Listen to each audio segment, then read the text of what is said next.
अभी जो मैं आपको बताने वाली हूँ ना, वो आपको आई एम श्योर ना आपने खुद नोटिस करा होगा ना आपको किसी ने बताया होगा। तो जब आप अपने पेरेंट्स को, ठीक है, या फिर किसी अपने लव्ड वंस को डॉक्टर के पास लेके जाते हैं ना, तो ये चीज़ का डेफिनेटली ध्यान रखिए। ये बहुत छोटी सी चीज़ है बट इसका बहुत बड़ा इम्पैक्ट है। Okay, hello guys, welcome back to my channel. और 60 डेज चैलेंज से आज है डे 7। एक्चुअली डे 7 बोलना थोड़ा सा गलत होगा क्योंकि वो कंटिन्यूएशन में बन नहीं पा रहा है। उसके पीछे बहुत सारा रीज़न है। मैं थोड़ा बहुत आप लोगों को लाइव में बता भी रही हूँ, स्टोरीज में बता रही हूँ।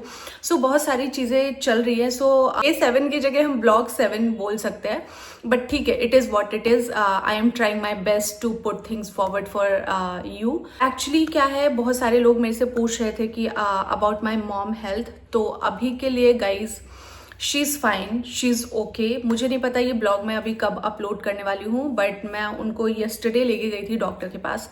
और when I am saying yesterday, so I am referring actually 10th of March. Okay, so मैं 10th ऑफ मार्च की मॉर्निंग में उनको लेके गई थी और वहाँ पे 3 डॉक्टर की एक कमेटी थी जहाँ पे उन लोगों ने बहुत सारी चीज़ें उनसे पूछी। ऑलमोस्ट मतलब 1.5 घंटे का कंसल्टेशन चला। वहाँ पे उन्होंने थोड़ा सा लाइन ऑफ ट्रीटमेंट चेंज करा और अभी 15 डेज के लिए ट्रायल पर रखा है। लेट्स सी कि चीज़ें आगे कैसे वर्क करती हैं, वो भी मैं आगे आगे आप लोगों को अपडेट करूँगी, बताऊँगी कि कैसे जा रही है। बट अभी के लिए 15 डेज के लिए उन्होंने चेंज करा है चीज़ें और फिर देखते हैं कि वो कैसा रिस्पॉन्स रहता है। अकॉर्डिंगली आगे का कोर्स ऑफ एक्शन डिसाइड होगा। और जो बात मैं अभी आपको बोलने वाली हूँ वो ये है कि जब भी आप अपने पेरेंट्स को, brother sister siblings, husband wife spouse, whoever you are taking to the doctor, अगर आप डॉक्टर के पास लेके जा रहे हैं, जो एक चीज़ सबसे ज़्यादा ध्यान रखने वाली होती है। अभी डॉक्टर का कैसा होता है ना, अगर मोस्टली लोग एलोपैथ में ही लेके जाते हैं, आई एम श्योर वो होम्योपैथिक और आयुर्वेदिक तो अभी वो बहुत सेकेंडरी हो गया है, या अभी लोगों को उसके बारे में इतनी अवेयरनेस नहीं है। बट हम सडनली क्या करते हैं, MBBS या जो भी रेलिवेंट डॉक्टर होते हैं, कंसर्न डॉक्टर होते हैं, हम उनके पास लेके जाते हैं। सो उनको क्या होता है, उनके लिए पेशेंट एक नंबर ऑफ पर्सन है या फिर नंबर ऑफ पेशेंट है। वो हमारे लिए हमारे पेरेंट्स हो सकते हैं, हमारे भाई बहन, हस्बैंड वाइफ, जो भी है वो हमारे लिए हो सकते हैं, लेकिन उनके लिए वो नंबर ऑफ पेशेंट है। सो उनको मतलब होता है इससे, मुद्रा से, ठीक है।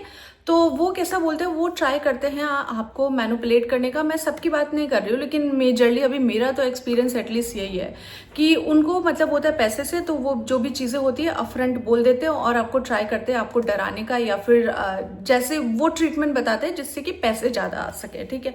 उनको ये मतलब नहीं होता है कि पेशेंट का उसके ऊपर क्या इम्पैक्ट पड़ेगा या फिर वो किन चीज़ों से गो थ्रू कर रहा है, उनको इन चीज़ों से नहीं फ़र्क पड़ता है। सो मैं इसी बीच में ना थोड़ी सी एक छोटी सी स्टोरी बताना चाहूँगी, जल्दी से रैप अप करूँगी, बहुत लॉन्ग मेरे को ब्लॉग नहीं बनाना है। सो एक्चुअली क्या हुआ था, अभी मेरे को, जैसे मैंने आपको प्रीवियस ब्लॉग में बताया कि मेरे को मेरी मदर की हेल्थ को लेके ऑलमोस्ट 10 साल हो चुके हैं। सो मैं एक बार मेरे ब्रदर जो है, तब मैं बहुत छोटी थी, छोटी मतलब बहुत छोटी नहीं थी बट छोटी थी उस टाइम पे।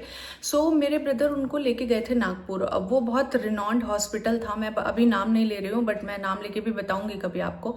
वो बहुत रिनॉन्ड हॉस्पिटल था। सो वहाँ पे एक डॉक्टर ने मेरी मदर को बोला कि इनकी इमिडिएट सर्जरी करनी पड़ेगी। और जब वो कंसल्टेशन चल रहा था ना, उसी बीच में उसने बोला कि अभी इनका ठीक होने का पॉसिबिलिटी बहुत कम है और ज़रूरी नहीं है कि ये ठीक भी होंगी कि नहीं होंगी।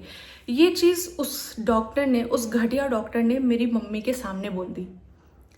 And guys, you won't believe, मैं 10 साल से उनके लिए एज थेरेपिस्ट काम कर रही हूँ, ठीक है। मतलब मैं उनकी डॉटर तो हूँ ही, मैं एक फैमिली मेम्बर तो हूँ ही, बट मैं उनकी कंसल्टेशन और थेरेपिस्ट भी काम कर रही हूँ, जिसमें कि मैं उनको एवरी सिंगल डे उनका माइंड मेकअप, उनका थॉट प्रोसेस, उनका वे ऑफ थिंकिंग, इन चीज़ों का भी बहुत ज़्यादा ध्यान रखती हूँ कि वो किसी भी तरह से मतलब नेगेटिव ना होने पाए, बेसिकली वो नेगेटिव ना हो और उस डायरेक्शन में उनका थॉट प्रोसेस ना जाए। सो मैं उस चीज़ों का बहुत ज़्यादा ध्यान रखती हूँ। और आपको यकीन नहीं होगा कि मेरी 10 साल के इतने कांस्टेंट एफर्ट्स के बाद भी वो बात आज भी उनके दिमाग से निकली नहीं है।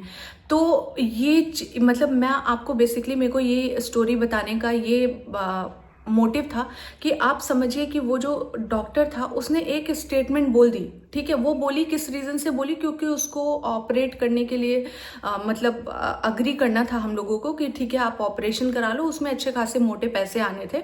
सो वो चीज़ चाहता था, उसके चलते उसने वो चीज़ बोल दी। लेकिन उसका इम्पैक्ट मेरी मदर पे क्या हुआ, आज तक वो चीज़ उनकी यहाँ पे है, आज तक मतलब इतने क्लोजली इतनी चीज़ें करने के बाद, इतने मोटिवेशनल वीडियो दिखाने के बाद, इतनी मोटिवेशनल कंसल्टेशन दिलाने के बाद भी वो चीज़ उनके दिमाग से निकली नहीं है।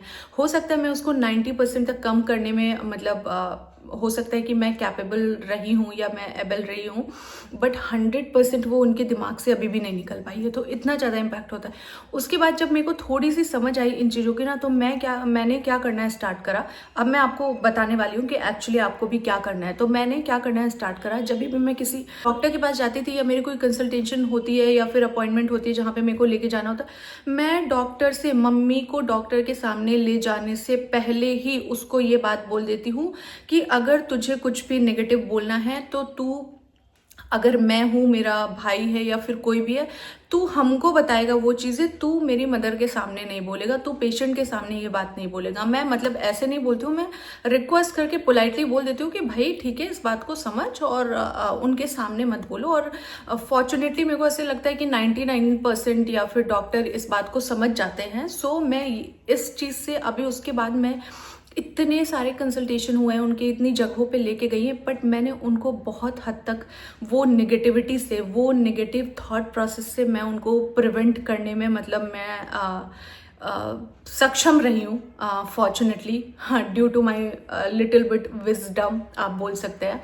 सो अगर आप भी ऐसे किसी को लेके जाते हैं ना, तो प्लीज़ इस चीज़ का ध्यान रखिए, क्योंकि अभी क्या होता है ना कि जब कोई किसी प्रॉब्लम से ऑलरेडी गो थ्रू कर रहा होता है, तो एक बंदा ऑलरेडी सफ़र कर रहा है और उसके ऊपर किस तरह की चीज़ें उसके दिमाग में डाली जा रही है उस चीज़ को लेके, उस डिजीज़ को लेके, उस प्रॉब्लम को लेके, उस सफरिंग को लेके, वो बहुत मैटर करता है, बहुत ज़्यादा मैटर करता है।